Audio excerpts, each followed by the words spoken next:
With most of the attention on Iran right now, and wondering is there about to be a war between the United States and Iran, less focused on has been another trip that Steve Witkoff was making here just recently, and that was in a trilateral meeting between the United States, Ukraine, and Russia to try and find some kind of negotiated settlement to end that war.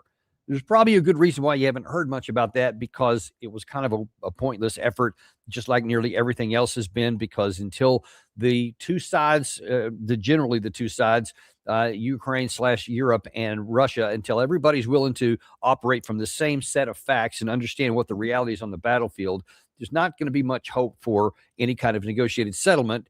Because if you have such a different understanding of what reality is, I'm not sure what the basis is to have any kind of a discussion. And that's the way it's played out here. That's not to say that things haven't been happening, though, because reality does still exist and it is still having its influence.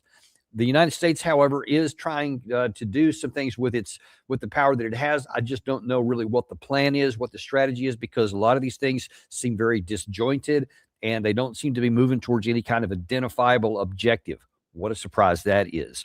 But let's take a look at what we're talking about here. First of all, on a fairly big issue that has a lot of geopolitical ramifications regarding India. Now, you may think, India, wait, we're talking about Ukraine, Russia, and the United States, when truly we are. But Indian oil and Indian purchase of Russian oil has long been a sticking point for the Ukraine and the European side, and they wanted that to stop. Well, on, I believe it was the 2nd of February, President Trump says that he had a phone call with Indian Prime Minister Modi, and he has agreed not to buy Russian oil anymore. Moscow insists that's not the case, as you see that headline right there. But this all stems from. Let me see if I can pull this up here. This is, I think, on the 2nd. This is Trump on Truth Social. Yeah, it's February 2nd. He said, it was an honor to speak with Prime Minister Modi of India this morning. He is one of my greatest friends and a powerful, respected leader in the country. Anytime you start like that, Trump is trying to butter him up, whoever the target of his kind words are, to do something that he wants. And this is no exception. We spoke about many things, including trade, ending the war with Russia and Ukraine. He agreed to stop buying oil and to buy much more from the United States and potentially Venezuela. This is what a lot of people were focused on right here. So this looks like, just like the whole operation from Trump for Venezuela was about to get their oil, now he's also looking to sell more United States oil and to cut Russia out of the market. This, honestly, I think if we're trying to figure out what this has to do with the Russia-Ukraine war, I think the answer is probably not much. It has a lot more to do with making more money for the United States and especially our oil industry. That seems to be, it's what's at the heart of this. Here's the problem, though. It's a big issue for India to just stop buying Russian oil and start buying our oil, because just like Europe has found out, buying American oil and gas is a lot more expensive than buying the significantly discounted oil and gas they've been getting from Russia ever since really the sanctions started going in back in 2022. Interestingly enough, the United States actually asked, under the Biden administration, India to buy some of the oil just to help global markets and to not cause a big problem with the potential for price spike, et cetera, but still kind of hurt Russia a little bit. It was always a bad play. India was only too happy to do it because that meant that they could get their energy at a lot lower cost than they had been getting. Well, now Trump is trying to upset that by saying, I don't want you to get the discounted oil anymore. I want you to get the oil that's much more expensive that we're producing and that we're selling from Venezuela, which is also a lot more expensive to produce into usable product because it's a lot heavier grade. It has to go to only a handful of refineries in the world, which mostly are in Texas. And of course, that means more money for our oil industry as well. So that's something that President Trump wants. Now, President Trump offered in exchange to take the 25% tariffs down to, I believe it was 18%. Prime Minister Modi of India has acknowledged that part. He said, yes, President Trump and I have agreed that they're going to lower the tariff rate from 25 down to 18%. He has not, however, as of today, he has not said anything about his willingness to not buy any more Russian oil. You can certainly imagine why he would be wanting to say yes to the lower tariff rates and remain non-committal on the oil part, because he wants to drag that out as long as possible so he doesn't have to pay a lot more for the same amount of fuel. For its part, Russia is also not at all interested in having their oil not purchased. They'll have to try and scramble again to find some other buyers. It is a global commodity, and they're probably going to be able to find that, but it'll be a lot more complicated, and therefore it will cost Russia more to find other buyers. So this is something that only the United States wants right now. Obviously, Ukraine is one. They want this to completely stop. They've been lobbying for that for a long time. But of the great major powers, the United States wants this the most. Europe second most, because they don't want to be the only ones that have to pay higher oil and gas prices from the United States. And so they're cool with India having to pay more. And if there's any chance at all that's going to have problems in Russia, then obviously Europe is all for that. But for its part, Maria Zakharova went to the podium and explained that they have not heard anything about this. The U.S. president's claims to the right to dictate to independent states with whom they should trade are not new. Equally well known is the position of India, which has been repeatedly expressed by the country's leaders, both in contacts with Russian colleagues and publicly. Specifically, in matters of foreign economic cooperation, New Delhi is guided exclusively by national interests, making sovereign decisions based on commercial expediency. We have no reason to believe that our Indian friends have revised their approach. We remain convinced that India's purchase of Russian hydrocarbons is beneficial to both countries and contributes to maintaining stability in the international energy market. Now, as best I could find on open source information just before coming, apparently there are still orders in for India to buy less through March than they had in January, for example. I think it was 1.2 million barrels a day. I think it's going to be down to 800,000 barrels a day through March. Beyond that, we'll see. Modi has not agreed to publicly. Trump will almost certainly continue to press him to do so and to change it. This puts India in a really tough situation because, number one, Modi not only doesn't want to have to pay more for oil and gas, he also doesn't want to upset relations with Russia, because India has been very careful to cultivate a kind of laissez-faire kind of situation on the international affairs, and to say, hey, we're not really wanting to take anybody's side. We're all about India's side. And so if we want to do business with Russia, we will. If we want to do business with China, we will. India, if we want to do business with the Europeans or anybody else, that's what we're going to do. Problem is that there is other pressures on there. So you have Russia definitely wanting to maintain that, wanting to continue on, India wanting its independence and its ability to make deals that make sense for it financially. But then you also have pressure from Russia for India to continue to do that. And you have pressure from the United States against India to stop doing that. So they're in a really tough position, because if they say yes to the United States, they have to pay more money, and they've upset Russia. Russia's not going to forget that. And if they say yes to Russia, then he's going to make the United States upset. And Trump is not going to forget that either. And you've seen how pernicious he can be with tariffs. They can easily go back up if Modi doesn't agree to it. So India's in a really tough position right now, and we'll have to wait and see how that's going to work out there, because everybody's putting pressure on them to do what they want. This has been going on for a long time. Like I said, I think since 2022 that India's been buying this oil, and for them to suddenly go back, it's going to have some real impact. And that's one of the other things Modi has to figure. It's not just who you're going to say no to. It's not just making Russia mad if you say no to them. It's also economic issues, that it's going to now cost a lot more to do business. And Europe has a lot of experience with that, of saying yes to the United States president and to stop or nearly stop buying Russian oil and gas. And now then their economic productivity has gone way down, because the cost of doing business has gone up with the cost of the raw energy inputs that they need to make their economic output. So it's a big mess that's going on here, and it don't think it has anything to actually do with the Russia-Ukraine war. That's not going to stop Russia. Russia will find other buyers. Oil and gas is a global commodity, and if somebody doesn't buy it here, somebody else will buy it over there. It'll just be more complicated for Russia. It'll probably mean that they'll have to pay more to sell it to someone else, meaning they'll make less money. But that's not the only source of income for Russia, so it's not going to have any impact whatsoever on the war. If Russia ever has some impact from the sale of the cost of oil and gas, they'll make it up in other areas, or they'll do without, and they'll make some cuts. The Russians are famous for being able to suffer and to make sacrifices if that's what's required, especially in a time of war. So let's just make sure we understand what's really going on here and where the real pressure points come in. That's not the only thing Maria Zakharova was talking about, though. She was also talking about something that Mark Rutte said on Monday. And for those who may have missed it, Mark Rutte made a big to-do and a big show of going and showing solidarity and support to Kiev on Monday when most of their capital city was out of power. But he wanted to say, hey, we're still resolutely with you. And one of the things he went there talking about was the security guarantees that Europe is prepared to give. Ukraine needs robust security guarantees. The United States, Europe and Canada have affirmed their readiness to provide the assurance that Ukraine needs to be able to forge a peace with Russia. The members of the Coalition of the Willing made encouraging progress on these guarantees when they met last month in Paris. I was at that meeting, and so was President Zelensky. Some European allies have announced that they will deploy troops to Ukraine after a deal is reached.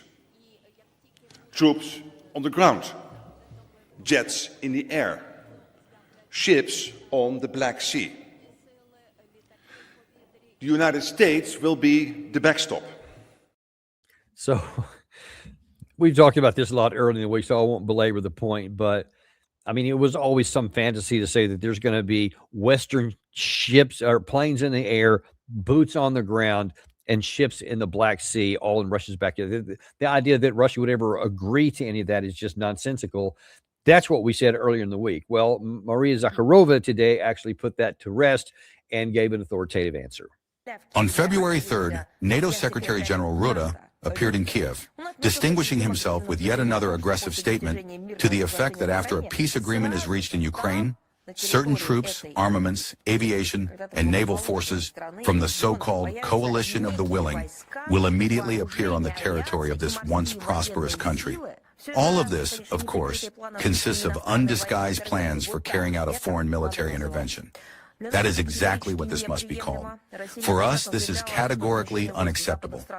Russia has repeatedly stated that the deployment of troops from Western countries on the territory of Ukraine, under whatever flag, will constitute a threat to our security. These troops will be considered by us as a legitimate military target. We remind you that it was precisely the unrestrained expansion by the alliance of its geopolitical space right up to our borders, including Ukraine, that became one of the root causes of the conflict. Without its elimination, its settlement is impossible. Now, that last part there is really important. It's not just that Russia says, no, we're not going to allow European peacekeepers to come in and patrol anything, or planes in the sky or ships in the Black Sea, et cetera. They're saying, listen, the whole issue of Western troops inside of Ukraine under the auspices of NATO or whatever color it was one of the root causes of the war. They have been emphatic about saying that. They have been unhesitating to tell you that it was NATO into Ukraine, which ultimately sparked the war. There's a lot of other things that went along with it, but that was probably the number one central issue for Russia, is its security. So one has to reasonably ask, when Mark Rutte makes statements like that, knowing for sure what the Russian side view is, and that Maria Zakharova's comments there are as predictable as the sun coming up in the east, the question is, what is the intent of that? Is it to just give platitudes of some kind of verbal hope to the Ukraine side? Because obviously that was an abysmal failure, as you can see from the faces in that auditorium, which was half of it, maybe 2/3 of it was empty. Hardly any of the seats were filled. For the NATO Secretary General, who had come there in time of war and all that, you saw no rousing applause of any kind, at least in the clips that we showed. You saw just a complete absence of any kind of emotion on their faces. So you didn't succeed there. If that was the objective, it didn't work. In the I guess the category of trying to reach a negotiated settlement, trying to find a way to get to the war over, trying to protect the Ukrainian people and the Ukrainian state and the Ukrainian nation itself. Is that what he was doing? They're trying to say something to bolster their encouragement, to get the troops to fight. Well, that's obviously not going to work either. You see that not only they're suffering massive casualties on the front every day, they're also suffering from substantial AWOL and from desertions, a couple of 100,000 in the last 12 months by some reports. Some suggest even higher than that. But you see that they're fleeing from it because lots of them are dying, and they feel it's just the death sentence to be force mobilized and grabbed off the streets. So that's not going to encourage them to fight anymore. That someday that maybe there would be some Western troops that go into Ukraine after an agreement that Russia was clearly never going to agree to. So that's not going to get them to fight anymore either, because nobody recognizes how the things that Mark Rutte said there are not even theoretically possible, because that will only come after for what he described there to have been the point is that Russia would have to agree to it, because otherwise, because he's talking about on a negotiated settlement, that there would be peacekeepers, meaning there would have to first be a peace to keep. Well, that's obviously not going to happen. So then the question is, well, then what is the point? Why did he go, and why did he say specifically that? And listen, I mean, we're almost left with no other logical reason. Many say that when you're trying to find out the answer for something, you have to eliminate all the other plausible things so that whatever's left, however implausible, is your answer. And almost by product of elimination, we are almost left with one of the few things that's left over is that the Western side just doesn't want the war to come to an end. So they're going to say things that they know for sure that Russia will respond the way that they have, that they predicted that they counted on that. And so here's Mark Rutte, not just somebody in the West, not just some, retired general or something, but the Secretary General of NATO making that statement.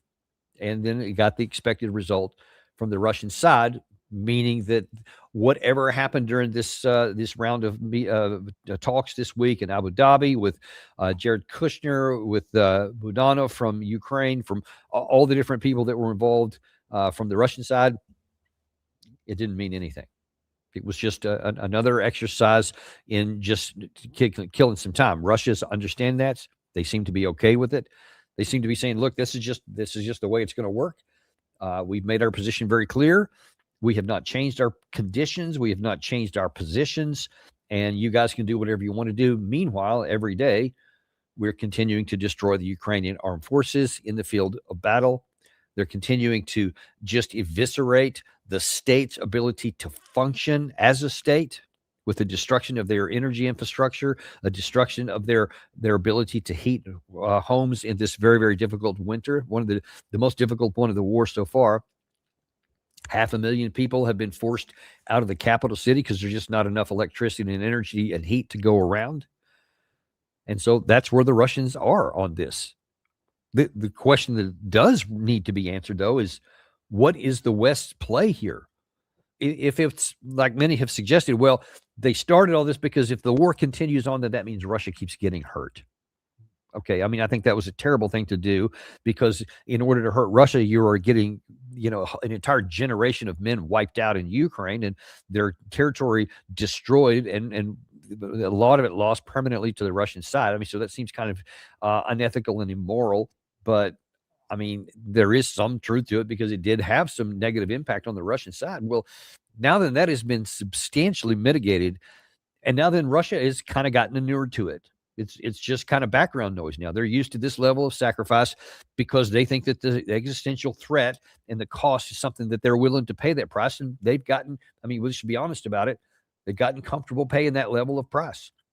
That's one of the reasons they're going this slow and methodical path, because they can sustain that. They can sustain the public opinion and maintain they're okay with it, especially when they see stuff like Mark Rutte that they can put on their own television networks and social media platforms. It just gives even more reason for the Russian population to continue to support. And so it's not hurting Russia anymore, not anything meaningfully, because their army continues to get bigger. Their capabilities continue to expand. And their technological advancements continue to create new ways to defeat our stuff and to attack and destroy the Ukraine side. So any way you want to look at it, we've kind of lost our minds. And what we're doing makes no sense whatsoever. And unfortunately, in the category of things that make no sense whatsoever, you know that there's another entrance into that category we have to talk about, and that is Volodymyr Zelensky, who himself continues to be detached from reality. So I think it was overnight, he is complaining again about this whole energy issue And the fact that Russia continues to knock out their energy. Trump talks about a lot of stuff, but nothing happens. The Russians talk about a lot of things, but don't change, and they continue to knock the energy out. And he still has this fantasy that somehow we're going to be able to force Russia into something. Очікую команду в Києві для повноцінної доповіді. Багато аспектів неможливо обговорити телефоном. Із того, що можна вже сказати, найближчим часом плануються наступні зустрічі. Вірогідно, в Америці. Ми готові до усіх робочих форматів, які можуть реально наблизити мир та зробити його надійним, тривалим і таким, що позбавляє Росію апетиту воювати далі. I mean, come on, man. I mean, it's not even funny anymore. It's not even something to mock. What do you mean so that we can force Russia into some kind of capitulation? Yeah, I mean, that clearly doesn't exist. It's a mockery to the Ukrainian men who continue to go to the front and continue to die every day. It's a mockery to the people who have to suffer in the cold, who have to leave their own capital city to keep on saying, no, we're not going to have a negotiated settlement. We're not going to agree to the June 2024 terms. We're not going to agree to any of that. We're going to keep fighting. And we're going to keep trying to, with words, to say that Russia has to submit to us, that Russia has to give in to some of our demands. It's one of the things that he said this week, again, repeated over and over. We can't be the only ones that have to submit and have to compromise. They've got to do the same. They don't have to do the same. They're not going to do the same. They haven't done the same, and they won't. And the longer you go on like that, the more you just continue to sacrifice the lives of your men, the cities that exist, and eventually the territory that's going to, you literally just lay the foundation for more territory every day to eventually go into Russian hands. That's just the truth of it. Nothing funny about that. And one wonders how much longer the Ukrainian people will continue to go down a path of supporting this and enabling it by just going along and following along with it. I mean, it seems to me that at some point it's literal suicide to just continue to go down this path and to accept the leader of your country taking you down a path of physical destruction. We'll see if it continues on. One person who is not impressed with Zelensky's talk is Sergei Lavrov, who had this to say in response to his complaints. Вы знаете, сейчас вот истерику закатили по поводу того, что мы бесчеловечно обесточиваем города, люди страдают, замерзают, и Россия вот бьет по энергетическим объектам. Мы никогда не начинали этих действий. Именно украинцы начали первыми бить по энергетическим и по другим гражданским объектам, включая жилые дома, магазины, больницы. Год назад был взорван пассажирский поезд без какого-либо военного. Ну, вы знаете, наша совесть чиста. И терпение наше, оно не безгранично. Поэтому вот знать русский характер по пословицам, 7 раз отмерь, 1 раз отрежь, мы очень долго отмеряли. And this really highlights something that I keep talking about that we in the West just cannot seem to get. Actions have reactions. Actions have consequences. You can want to harm Russia. You can want to say we're going to do all these things because Russia is suffering. But to think that there's never going to be a reaction is foolhardy and ignores centuries of Russian actions and even decades in just recent history and just the nature and the character of the Russian side, which we've seen on display for a lot of times. And it's just human nature. If you continue to harm somebody who has some kind of wherewithal and some kind of capacity, it's only a matter of time until they finally hit back. And Sergei Lavrov mentioned some Russian saying that, 7 times measure and then 1 time cut. So implying we're going to think this through really carefully and we're going to make a double sure, 7 times sure that we have it. But then once we're certain of it, then we're going to respond. So that's what they have done here to remind you There have been, for the last year or so, there's been lots of attacks on Russian energy infrastructure. It was hailed in the West. They said the cost of war has finally come to Russia. Zelensky kept saying that over and over. Yes, this is what's going to happen now. Now then, they understand. They know what it's like. And sometimes even Moscow had a power outage here and there. Other cities, Belgorod, they lost power for a period of time. And so they're like, yeah. And they had to stop exporting some petroleum products because they were losing too many in some of the refineries. And every time there's this big explosion and, all these fire coming out of the Russian side that made all the Western media made everybody feel really good about it because now they're hurting. The problem is, as I told you at the time, all those things happened. They hurt. They did. They caused Russia some problems. But because Russia is such a vast country, and they have so much capacity and they have a lot of it spread out to the country, when it's hurting and when they have some problems, they have bypasses. They have alternatives, and that they just change the patterns. They change the sources of information, and they send it on through. And if they needed to make civilian sacrifices to make sure that the military front never sacrifices and never loses any capacity, that's what they would do. It was obvious that that's what any country would do. That's what the Ukraine side does. Even with all the losses they have, they always prioritize the military, and they have, for the most part, been able to continue fighting, even with the massively more strikes from the Russian side. And so when you start striking deeper into Russia, and when you hit a lot of these facilities and they have big splashy headlines and big splashy video that goes, rot and makes Russia look bad, it was inevitable that they're going to retaliate. And so they thought it through a lot, spent many months apparently stockpiling enough ammunition to take care of the problem and to facilitate a campaign to basically denude Ukraine of having this energy system. And now that's what they've done. And so you see, Sergei Lavrov said, my conscience is clear. I'm not concerned at all, because he said, you guys hit some of our passenger trains. You may remember about a year ago, we covered that too, that there was some passenger trains that were hit with missiles that there was no apparent military utility need for. Everything is always celebrated in the West as like, yeah, it's a war, and it sucks to be you. And there's truth to that. That's exactly right. And Russia's saying, yeah, it is. It's a war. They didn't like it. They did complain about it a little bit, but you see, they didn't complain about it a lot. They did something about it because they can. And now then we're seeing the ramifications of that. So when Zelensky was over and over crowing about how he was hitting the Russian energy infrastructure, it was never going to be enough to actually have an impact on the war, but it was always going to be enough to make sure that there was a big Russian response. And you see the Russian response is way worse than whatever was done to Russia. And you can count on that to continue on. So whether it was Zelensky poking the Russian bear and hitting at their infrastructure, which caused them to retaliation much worse in return, and now then they don't have the capacity to defend against it, and now then they've almost lost their energy and heating capacity, which means that it's becoming very difficult for them to even conduct business and affairs of state, much less to support the war effort in the rear area for the front. And we're seeing that's having an impact on the front as well. Then you have the West with Mark Rutte, who's talking all this nonsense about how we're going to have troops on the ground and planes in the air and all that kind of stuff, which is also going to have a consequence. You say those words, you make those promises, Russia's going to take you at your word on that one.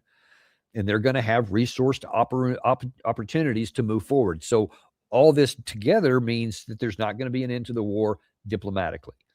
So Russia is probably going to continue every time there's an opportunity for either bilateral or trilateral meetings, maybe even multilateral. If you maybe want to add Europe in there at some point, Russia will probably say, sure, we'll continue to talk to people, no problem. But until you understand that our unchanging positions from June 2024 are still at the front of the table and they're not going to go away, we'll keep going with the military operations here. That's what they're going to do. And I don't know why anybody in Ukraine or the West thinks anything different, whether this takes another few months, whether it takes to the summer, whether it takes another couple of years, I can't say with any certainty. I can only tell you with certainty that the political will and the military capacity and the industrial capacity on the Russian side are irrevocably in their favor and can't be reversed in a generation. You just, in the amount of time it's going to take for Russia to win, you can't reverse it. It's impossible. So it is going to end that way. Russia has won the war, and the only question still remains outstanding is how bad the defeat will be, how big the loss will be for the Ukraine side. That's just where we are. Now, one last thing I want to talk to you about today. This has to do more with global security, and especially with the risk of mutually assured destruction from nuclear war in the future. And that, as you may know, is that yesterday officially the New START treaty expired between the United States and Russia, and it was the last arms control agreement that we had still in the books from the 1960s, and we now have none. Now, one of the Deputy Assistant Secretaries of State, Thomas DiNanno, I believe his name was, made a speech yesterday and talked about that, and it's not very encouraging. New START was signed in 2010, and its limits on warheads and launchers are no longer relevant in 2026, when one nuclear power is expanding its arsenal at a scale and pace not seen in over half a century, and another continues to maintain and develop a vast range of nuclear systems unconstrained by New START's terms. Today, the United States faces threats from multiple nuclear powers. In short, a bilateral treaty with only one nuclear power is simply inappropriate in 2026 and going forward. I mean, yeah. I mean, we had a deal with Russia, one of the three primary nuclear powers on the planet.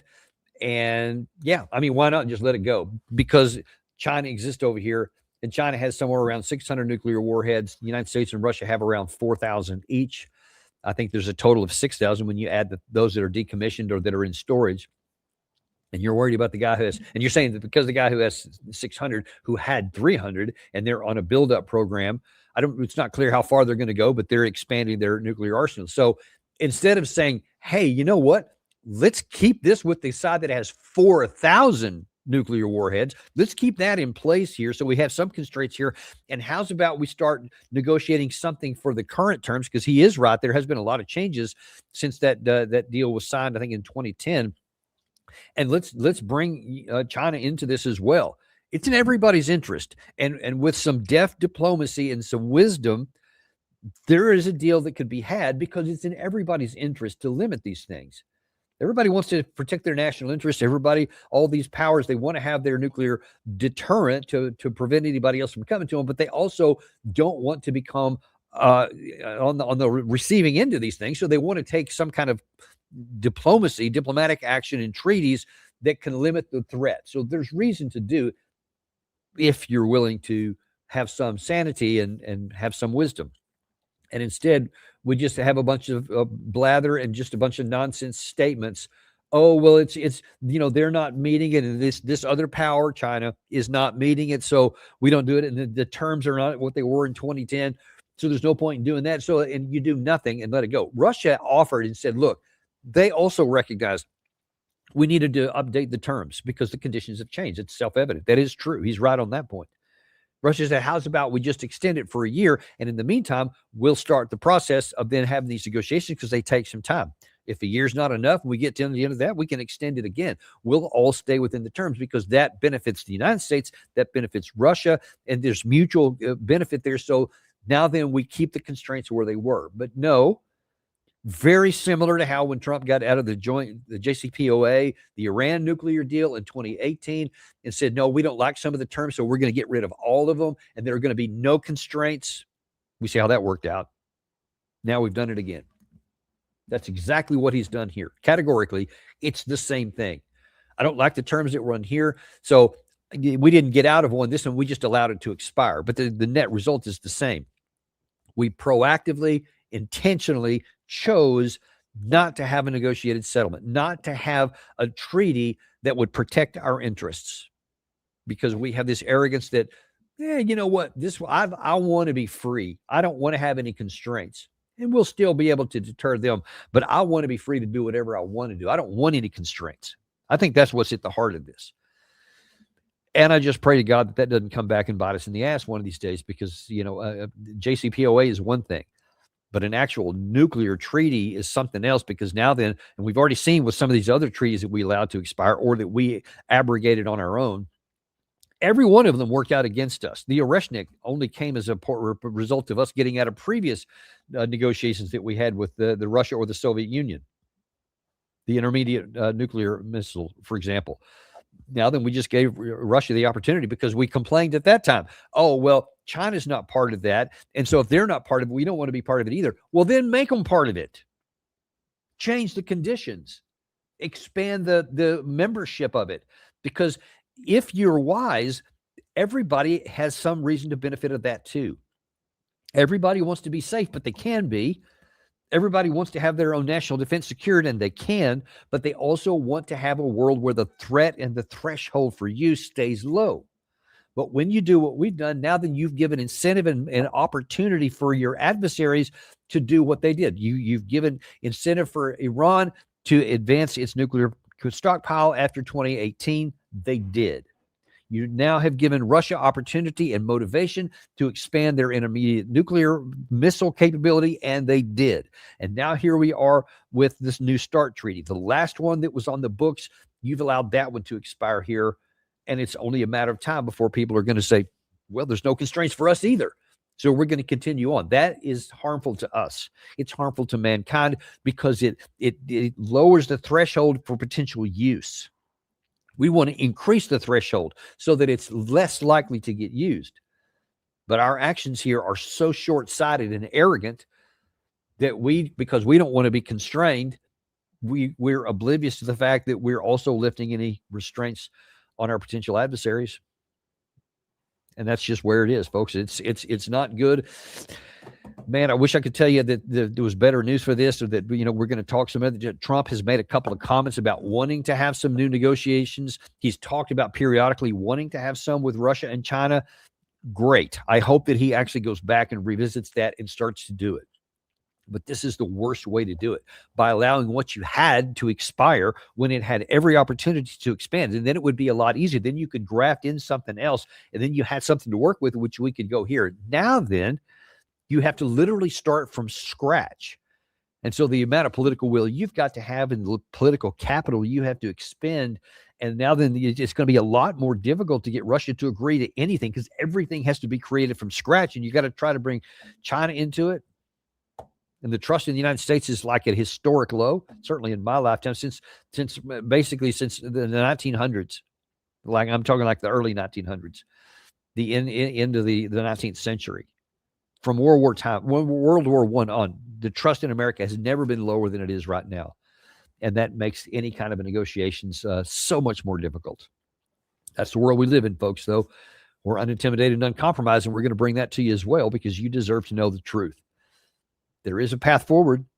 It's hard, it's difficult, and it requires patience and win-win. It requires giving and taking, not just taking. And I don't know that we're going to do that, but it's still possible. And until something bad happens, we're going to continue to advocate that very outcome happens, and we'll put pressure on whatever capacity we have on the folks in Washington to finally start doing the right thing while we have time, because there may come a day, my friend, when we won't. We'll see how that's going to work out. Appreciate you guys being with us today. We will look forward to seeing you at the Intel Brief, or in a normal Saturday fare that so many people are really starting to like, where you find the best of what happened during the week. You get it all in one shot, plus whatever's new for in the morning. And you can always count on us. If anything breaks, especially with the Iran situation, tune into the Daniel Davis Deep Dive, because we will be on top of that for you. Thanks very much, folks. And we'll see you tomorrow on the Daniel Davis Deep Dive.